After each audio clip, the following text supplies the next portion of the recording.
అందరికీ నా హృదయపూర్వక నమస్కారాలు. ఇంత ప్రేమతో ఇంత అభిమానంతో ఇక్కడికి వచ్చినందుకు మీ అందరికీ మనస్ఫూర్తిగా ధన్యవాదాలు తెలుపుకుంటా ఉన్నాను. రాజకీయాల్లోకి చాలా ఇష్టంతో వచ్చాను. ఆశయాలని ఎంత క్రమంలో తీసుకెళ్ళాలి, ఒక ప్రయత్నం చేయకపోతే సమాజం మారదు. నేను మీకు ఇచ్చే మాట కూడా మీరు ఇంత అభిమానంతో వచ్చారు, ఇంత ప్రేమతో వచ్చారు. మనకి వచ్చిన ప్రతి ఓటు అది నాకు ఒక 100 ఓట్లతో సమానం. నాకు అంత గుండెల్లో పెట్టుకుంటాను నాకు వచ్చిన ప్రతి ఓటు. నేను అందరిని అడుగుతా ఉన్నాను, మేము ఎందుకు ఓడిపోయాం అసలు ముందుకు ఓట్లు వచ్చినందుకు సంతోషించండి. కనీసం మిమ్మల్ని నమ్మి కొద్దిమంది వేశారు మీరు, దానికి నేను సంతోషిస్తున్నాను. దానికి అలాగే మనల్ని కూర్చోబెట్టి మీరు వాళ్ళతో ఇదైపోయారు వీళ్ళతో ఇదైపోయారు. అసలు మనకి పని చేయడానికి నేనే 2014 2019 నేను తిరిగాను. నేను రోడ్ల మీద జన సైనికులు తిరిగారు, ఇంకా నాయకులు తిరగలేదు. ఇంకా నాయకులు అనేవాళ్ళు ఇంకా ఫామ్ అవ్వలేదు. మనకి 2019 తర్వాత వచ్చారు నాయకులు. ఇది ముందుకు తీసుకెళ్ళడానికి యాక్చువల్గా 2019 ఇది నిజమైన రాజకీయ పార్టీగా అవతరించింది జనసేన పార్టీ. దెబ్బలు తిన్నాం అంటే ఓటమి అంటే ఇప్పుడు తెలుస్తుంది ఎవరు నిలబడతాడు ఎవరు పారిపోతారో మీకు అర్థమవుతుంది. నేను అందుకనే అవివేకంతో మాట్లాడినప్పుడు 2014లో మాట్లాడుతున్నప్పుడు నేను ఏం చెప్పానంటే ఒక 25 సంవత్సరాలను దృష్టిలో పెట్టుకుని రాజకీయాల్లోకి వచ్చానని చెప్పి సరదాకి రాలేదు. నేను ఏదో కూర్చోబెట్టి 2019లో అద్భుతాలు జరిగితే నేను నమ్మలేదు. అది కూడా చెప్తున్నా. నేను మనకి ఎవరైతే అండగా ఉన్నారో వాళ్ళ నమ్మకాన్ని తీసుకొస్తాను. నేను ఎవరైనా ఇన్ని కోట్ల మంది వాళ్ళ భవిష్యత్తుని మన చేతులు ఎందుకు పెట్టాలి, నేనేం ఇంప్రూవ్ చేయాలి నేను ఆలోచిస్తాను. అది అందుకు నాకు వచ్చిన ప్రతి ఓటుకి నేను సర్వదా ఎల్లవేళలా కృతజ్ఞత ఉంటాను. నేను అంత నాకు గౌరవంతో వారికి నేను మోకరిల్లుతాను. నాకు ఓట్లు వేసిన ప్రతి ఒక్కరికి నన్ను ఒక బలమైన శాతం నమ్మారు. ఆ నమ్మకాన్ని నేను నిలబెట్టుకుంటాను. నిన్న కూడా సభలో చెప్పాను, నా చివరి శ్వాస వరకు నన్ను అడిగారు చాలామంది, ఎంతకాలం నడుపుతావు ఈ పార్టీని అంటే, మీలో నుంచి ఒక 4 వచ్చి నన్ను మోసుకెళ్ళే వరకు నడుపుతాను.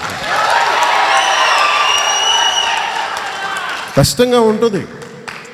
అలాగే ఇది మన ఆఫీస్, ఇది ఎవరో దయాదాక్షిణ్యాలు ఇచ్చిన ఆఫీస్ కాదు. నా సొంత డబ్బుతో నా బిడ్డల భవిష్యత్తుని పణంగా పెట్టి, ఎందుకంటే నా బిడ్డలు మొత్తం నా వాళ్ళు అనుకున్న వాళ్ళందరికీ నేను పెట్టింది ఇది. నా సమాజం కోసం పెట్టాను. నా బిడ్డల భవిష్యత్తుని పక్కన వదిలేసి ఇది పెట్టాను. ఇది మనది. ఇది ఒకరోజు వెళ్ళిపోమంటే వెళ్ళిపోయేది కాదు. ఇది మనం కట్టుకున్న బిల్డింగ్, మనం కొనుక్కున్న స్థలం. ఇది ఎందుకు ఇంత బలంగా పెట్టానంటే, గెలుపప్పుడు అందరూ ఉంటారు మనుషులు. 1000 కోట్లు వస్తాయో లేదంటే కాంట్రాక్ట్లు వస్తాయో, పేరు వస్తుందో పబ్బం వస్తుందో అని. నాకు ఈరోజు నా జనసేన మనం గెలిచింది. అలాగే ఇన్ని లక్షల మంది ఏ మూలకెళ్ళినా, ఇన్ని వేల మంది యువకులు ప్రతి నియోజకవర్గానికి వెళ్ళినా, ఒక 3 రోజుల ముందు వచ్చి B.Pharm తీసుకెళ్ళిన నాయకుడికి కూడా సభ పెడితే 10,000 మంది వచ్చారు. అది దేనికి వచ్చారంటే వాళ్ళకి మార్పు కావాలని ఉంది యువతకి. కానీ వీళ్ళు నిలబడగలరా మనం వీళ్ళు వెంట అంటే టెస్ట్ చేస్తున్నారు మనల్ని. యువత టెస్ట్ చేస్తున్నారు. నాయకులందరికీ ఒకటే చెప్పాను, మిమ్మల్ని పరీక్షిస్తున్నారు. వారి భవిష్యత్తుని మీకు చేతుల్లో పెట్టడానికి పరీక్షిస్తున్నారు. మీకు అండగా నిలబడతారు లేదు. అంతేగాని కూర్చోబెట్టి ఒక చిన్నపాటి గాలి వానకి మీరు చిగురుటాకుల్లా వణిగిపోయి ఎండుటాకుల్లా మీరు రాలి వెళ్ళిపోతే ఇంక అదేం రాజకీయం, అదేం రాజకీయ నాయకులు, అదేం బలం. నేను ఎలాంటి వాడిని అంటే, నేను అందరూ వెళ్ళిపోయినప్పటికీ నేను ఒక్కనే కూర్చుంటాను ఇక్కడ. మీరు అందరూ వచ్చే వరకు నేను వెయిట్ చేస్తాను. ఒక్కనే కూర్చుంటాను. మార్పు ఎందుకు రాదో నేను వచ్చి చూస్తాను. ఎందుకు జనసేన ప్రభుత్వాన్ని ఆంధ్రప్రదేశ్లో స్థాపించలేమో చేసి చూపిస్తాను, చూద్దాము.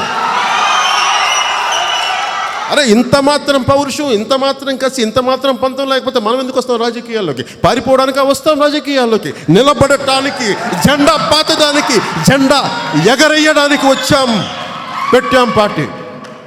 కష్టం ఉంటుంది, నష్టాలు ఉంటాయి. నేను మీకు ఇదే చెప్తున్నాను. నేను మీకు ఇస్తున్నాను, నా మాడపడుచులకి, అన్నదమ్ములకి, నన్ను నమ్మిన ప్రతి ఒక్కరికి నేను సమాజ శ్రేయస్సు కోరుకున్నవాడిని, భారతదేశపు సమగ్రత కోరుకున్నవాడిని. మొన్న ఎవరు అడుగుతూ ఉన్నారు, ఎందుకు మీరు ప్రధానమంత్రి గారితో శుభ్రంగా వెళ్ళిపోయి ఉండొచ్చు కదా అంటే, నాకు ప్రధానమంత్రి గారితో వ్యక్తిగతంగా, బీజేపీతో వ్యక్తిగత గొడవ ఏముంటుంది?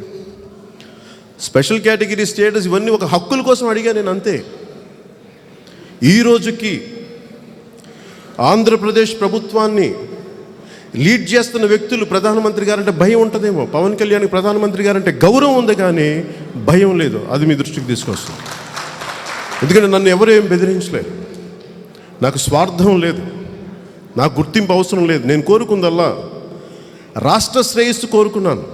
కొన్ని దశాబ్దాలు దెబ్బలు తిని పడి చెయ్యని తప్పుకి ఆంధ్రుల్ని ద్రోహులుగా పెట్టి తిట్టి ఆ పౌరుషాన్ని ఆత్మగౌరవాన్ని చంపుకుంటే మనం ఎట్లా?